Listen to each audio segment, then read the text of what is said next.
So this is a start of a series of The Devil in Film. And today we're going to dive into a classic which is called The Usual Suspects. If you haven't seen it, go out and see it. And so we're going to talk about a man called Keyser Söze and how he demonstrates some of the characteristics of the devil.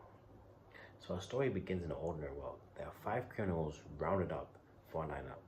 Each of them are much like disciples. They're called together for a purpose they don't fully understand. But unlike disciples, their calling comes from a darker force. As always, Satan is manipulating men, and he's always creating these kind of parallels with the scriptures. And if you're not aware, you can be pulled aside. And so the lineup sets the stage, and just like the Garden of Eden, him being in the background like the serpent, he starts to weave his web of deception. And so, let's dig deeper. So we have first Dean Keaton. He's a corrupt cop, but he's trying to go straight. Satan is always trying to prey on those who have a past. And we see that numerous times in scripture, where once you've committed one bad deed, he will constantly press and press. Or when there's certain doubts or there's an opening. Remember the Messiah said to Peter, Satan wants to sift you like wheat. So he's constantly looking for an end for people. And when you've committed certain sins, like we see with Dean Keaton, he will use that to play against you. And he pulled Keaton back in. And so Söze is a deceiver, but he's also a liar. We've seen Proverbs 12:22, how the Most High hates those with lying lips. He detests them, and in people who are untrustworthy. So Söze is the antithesis of this. He spreads lies as easy as breathing, preying on the vices and fears of his victims, right? And so he promises these men a big buyout. They're going to receive cash and riches, and they're going to have this one job and be out into the sunset, knowing full well he has no intention on following through with that. And so we see at the beginning of the film, there's this massacre on the boat.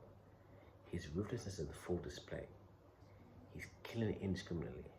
He saw the devil, looked him in the eye. And this is reminiscent of the devil prowling around like a roaring lion, looking for someone to do. Who's the devil? Okay, Kia is a... He shows no regard for the life of others, embodying the ultimate predator. I'm telling you, it's Keyser Söze! As the Messiah said, he has been a murderer since the beginning. He cares nothing for human lives.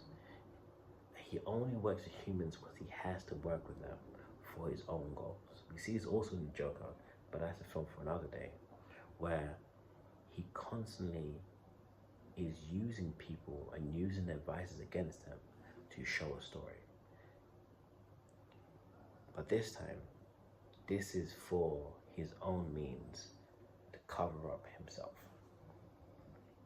Satan is always trying to hide behind people, and so you end up fighting flesh and blood and not the spirit behind them. So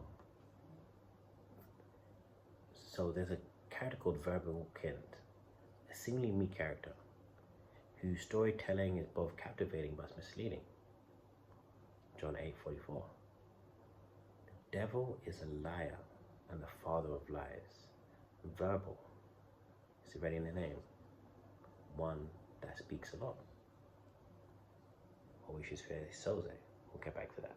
He exemplifies this, lying so effortlessly to detective and hardened criminals alike.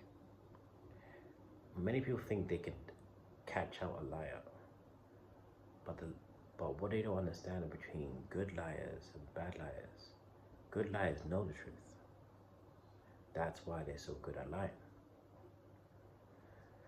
And so Söze manipulates and extends to law enforcement. He toys with them, and he offers false truths, leading them astray.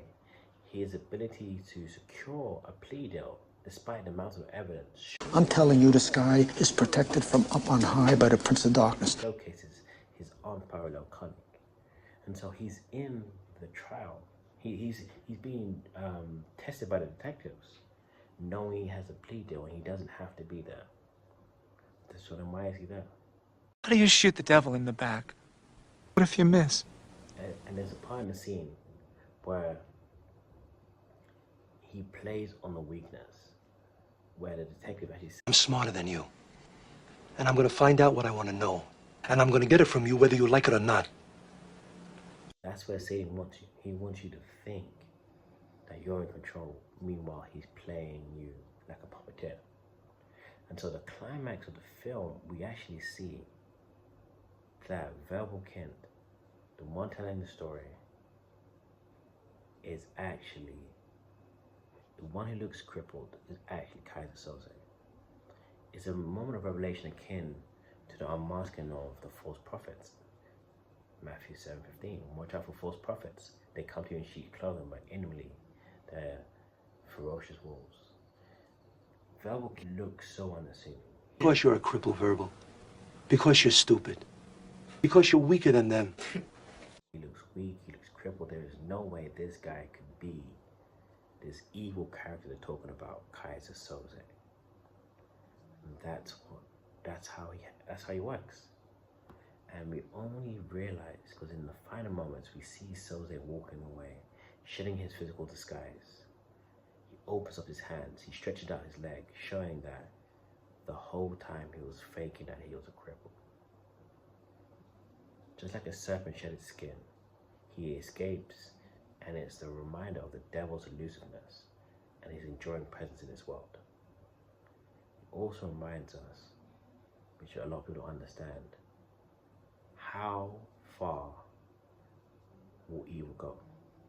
This guy was willing to kill so many people. He was willing to pretend to be crippled for hours, be berated, be looked at as weak, just to hide himself. And so this is just a man in a story representing Satan. What has Satan been doing for thousands of years? Who is even more ruthless and doesn't need to sleep. Satan is not the opposite of God, but he wants to be as God. So he is going to make it appear that he is the opposite. So how good God is, he wants to make it appear as he's that evil. He promised her riches, but in the end, it only led to death. The greatest trick the devil ever pulled was convincing the world he didn't exist.